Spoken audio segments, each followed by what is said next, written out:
A cosmic drama is unfolding right above our heads. A comet has suddenly erupted near the sun, its glow jumping overnight, and its tail stretching wider than 5 full moons. Just days later, the sun itself fired back, releasing one of the strongest flares in months. And guess what? That solar storm is racing straight toward the same patch of space where Comet R2 Swan is now streaking toward Earth. Circle October 21st on your calendar, because that's when Swan makes its closest approach. Right as an interstellar object drifts into near-perfect alignment. The big question: what happens when a raging solar storm collides with a giant comet tail? Will we see a celestial fireworks show, or eerie silence in the sky? Let's rewind for a second. On September 12, 2025, Swan swept past the sun at just half an astronomical unit, closer than Mars ever gets to Earth. At first it looked like business as usual, a faint 7th magnitude object, tail about 2 bows long. But comets are full of surprises. 2 weeks later, boom! Swan suddenly brightened by almost a full magnitude. Observers in Japan and Australia were the first to spot it. Within hours, astronomy forums lit up with reports. Swan had reached magnitude 5.7, visible to the naked eye under dark skies. That's a huge leap, and it wasn't a fluke. The outburst held steady for days, pulling Swan into the spotlight. So what caused it? Deep inside the comet's frozen core, ancient pockets of gas and ice finally gave way under solar heat. They vented with explosive force, blasting dust and ice into space, inflating the coma and feeding the tail. Some observers even caught glimpses of narrow jets near the nucleus, a sign that the crust might be cracking open. Now the comet's behavior is anything but predictable. Light curves are diverging from the models, and every new observation feels like another piece of a cosmic puzzle. And here's the jaw-dropper.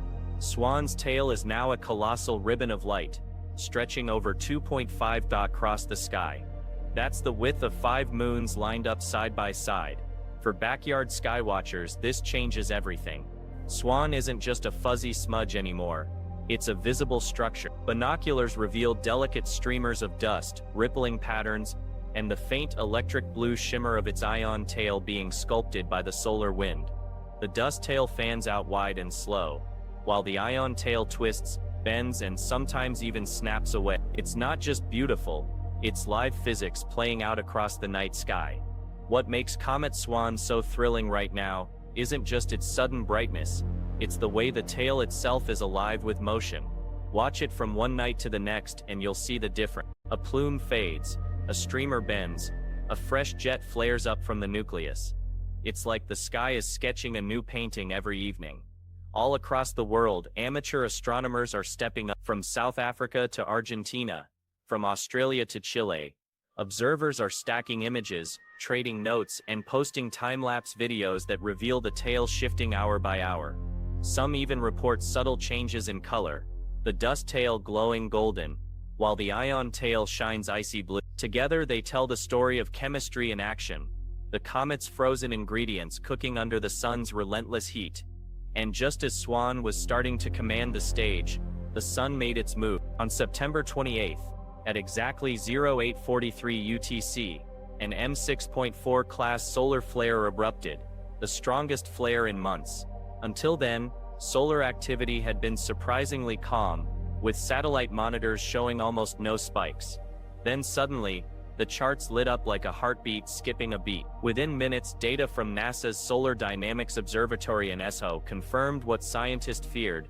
This wasn't just a flare, it came with a coronal mass ejection, a massive blast of plasma ripping away from the sun at nearly 1,000 kilometers per second. That's one of the fastest eruptions of the year. Here's where things get really interesting. The blast didn't aim at Earth this time, but it did head straight into the same quadrant of space Comet Swan was passing through. Imagine it. A fresh, supercharged solar storm barreling toward a comet with a gigantic, delicate tail spread wider than 2 degrees of the sky. Inside NOAA's Space Weather Prediction Center, analysts scrambled to model the impact. Comet researchers immediately flagged the possibility. What happens when a CME slams into Swan's ion tail? Could it snap, twist, or even disconnect entirely? This isn't just science fiction. Comets have shown these violent reactions before. For now, the facts are clear. one powerful M6.4 flare, one fast CME, and one comet in exactly the wrong or maybe the right place at the right time. Nature has set up a cosmic experiment no one can predict, and every telescope on Earth and in orbit is now watching. Imagine this. A powerful solar eruption blasts off from the sun, racing through space at nearly 900 kilometers per second. That's fast enough to travel from the sun to Earth in under 2 days. This coronal mass ejection, or CME, wasn't pointed at us though. Instead, its massive wave of plasma was aimed right toward Comet Swan, a cosmic traveler trailing a tail more than 2 degrees across the sky. Now here's where it gets fascinating. Solar eruptions don't move in neat straight lines. They twist, expand, and sometimes even break apart as they plow through the solar wind. To figure out where this particular blast was headed, scientists had to stitch together coronagraph images, map the expanding shock front, and compare it against the positions of planets, spacecraft, and for the first time in years, a comet with a massive glowing tail right in the line of fire. The big question, would the CME actually strike Swan's tail, or sweep by without a show? Forecasts suggested the solar storm could reach the comet within 48 to 72 hours, depending on its speed and exact trajectory. For Earth, there was no real danger, but for Swan, the stage was set for something dramatic: possible tail kinks, sudden disconnections, or even an entire glowing fragment breaking away in real-time, phenomena that could play out over just a few hours and be visible to skywatchers on Earth. Here's the science behind it. A comet's ion tail is made of charged particles ripped from its icy nucleus and carried away by the solar wind. These particles stick to invisible magnetic field lines, stretching millions of kilometers behind the comet like a cosmic kite string. But when a CME arrives, it drags along a tangled mess of magnetic fields.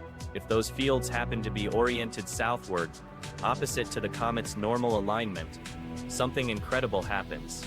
Physicists call it magnetic reconnection. Think of it like a cosmic circuit breaker snapping open. Magnetic field lines from the comet and from the CME collide, snap, and then reconnect in new patterns. The result? Energy is unleashed, and huge chunks of the comet's tail can suddenly break off, glowing as they drift into space, while a brand new tail begins forming almost immediately. In short, Comet Swan was about to face one of nature's most electrifying experiments, and the whole world was watching. When it comes to comets, the real drama happens inside their tails, and it all depends on the orientation of the sun's magnetic field. Scientists pay close attention to the BZ component of a coronal mass ejection. If that field points southward, it's like throwing a cosmic switch. The comet's tail can snap apart, disconnect, and reform in real time. If it points northward, the CME may just slide past with barely a ripple. This isn't some slow process. We're talking changes that can unfold in under 2 hours, quicker than watching a movie. A glowing filament might suddenly break off. Brightness can drop without warning. Or an entire detached cloud of plasma could float freely into space. For scientists, this is a front-row seat to magnetic reconnection, a phenomenon impossible to recreate in any lab on Earth. Every twist, every break, every sudden glow, written across the sky for anyone to see. And the best part, you don't need million-dollar telescopes to witness. Citizen scientists, backyard astronomers with a camera and clear skies may provide some of the most valuable data. Shifts in hydrogen and oxygen lines racing at 50 kilometers per second, tails stretching and snapping, whole structures reforming. These changes can be captured in real time, frame by frame. But here's the caution. Not every flicker or sudden dimming means a CME has struck. The geometry of this eruption is still uncertain, and predictions about a direct hit remain just that, predictions. That's why experts stress patience, documentation, and teamwork. This is science unfolding live, and the story will be written by those who record it. Now, here's where things get even more remarkable. Mark your calendars. October 21st, 2025. On this date, Comet Swan makes its closest approach to Earth, just 0.25 astronomical units away. That's about 39 million kilometers, or roughly 100 times the distance to the moon. In cometary terms, that's practically a close flyby, and the alignment couldn't be more extraordinary. Swan's orbit crosses the solar system's traffic lane, the ecliptic plane at a shallow angle, placing it right in the thick of solar wind activity. At the same time, interstellar traveler 3I Atlas lines up on the far side of the Sun, two cosmic wanderers, one born in our solar system, and one from beyond, both positioned within days of each other in the same broad corridor of space. Statistically, the odds of this happening are almost non-existent, and the timing, even better.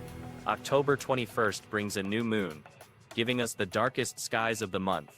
Perfect conditions to watch this celestial drama unfold. As October 21st approaches, darkest skies of the month, all aligning for a perfect viewing window. But the opportunity stretches across several nights. In the southern hemisphere from Buenos Aires to Perth, Swan rises early, lingering in the pre-dawn hours with its long ion tail sweeping across the horizon. Northern observers will need a little patience, but by mid-October the comet clears the treetops after midnight, climbing higher each night. Finding Swan isn't hard if you know where to look. Trace a line from Fomalhaut, the brightest star in the southern sky, toward the constellations Grus and Piscis Austrinus. There, Swan's tail, about 2.5 degrees long, can be compared directly with nearby stars, its span easy to measure even in binoculars. A 7x50 field of view captures the entire structure in one sweep, while small telescopes reveal richer detail. And for photographers, even a tripod-mounted camera with a few-second exposure can record the streak of light. As Swan draws near, something else comes into play: parallax. At just 39 million kilometers away, the comet's apparent position shifts ever so slightly depending on where you're standing on Earth. A subtle effect, but measurable with patience, precision, and coordinated imaging. Amateur astronomers around the globe are already syncing their observations, logging rise and set times and comparing tail structures night by night. The checklist is simple: note Swan's position, photograph or sketch its tail, watch for sudden kinks, unexpected brightenings, or fading. Every observation matters, whether from a light-polluted city balcony or a remote dark sky site. Each set of eyes contributes to a global mosaic of data. And here's what makes this moment historic. As Swan nears closest approach, scientists are watching closely for the direct effects of the September CME on its ion tail. The outcome is uncertain: a disconnection event, a sudden kink, or perhaps nothing at all. For now, no proven link ties Swan's earlier outburst to that solar flare. But this October gives us the rare chance to witness solar-comet interactions in real time, an unfolding experiment written across the night sky. This is not just observation, it's participation in a global campaign, a shared effort between professionals and citizen scientists alike. Swan's journey is a fleeting opportunity to watch cosmic forces at work, and the story is still being written.